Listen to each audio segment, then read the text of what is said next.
Magandang gabi mga kapuso. Ako po ang inyong Kuya Kim na magbibigay sa inyo ng trivia sa likod ng mga trending na balita.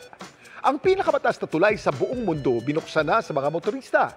Saan ito matatagpuan?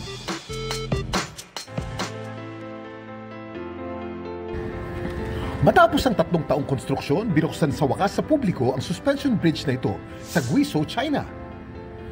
Nakakalula man ang view mula rito, baka pigil hininga. Matatanaw mula rito ang ganda ng Huajiang Grand Canyon. Ito ang Huajiang Grand Canyon Bridge. Ang taas nito, 625 meters lang naman. Halos 9 beses na mas mataas kumpara sa Golden Gate Bridge sa San Francisco sa Amerika. Kaya ito ngayon ang tinuturing na pinakamataas na tulay sa buong mundo.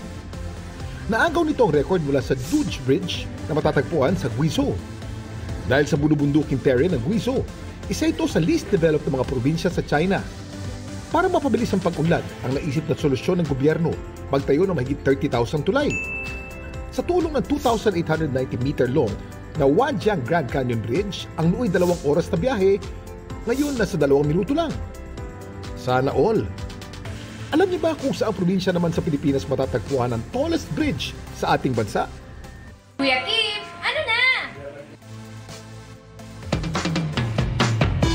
Dito sa Barangay Kaupian sa bayan ng Sogod, Southern Leyte, matatagpuan ang pinakamataas na tulay sa Pilipinas. Ito ang Agas-Agas Bridge.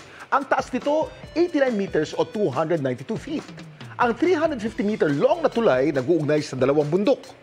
Meron din tong viewing deck kung saan maaring matanaw ang napakaganda at luntiang kapaligiran. Samantala, para malaman ang trivia sa likod ng viral na balita, i-post o i-comment lang, #Kuya Kim, ano na? Laging tandaan, importante ang may alam. Ako po si Kuya Kim at sagot ko kayo, 24 oras.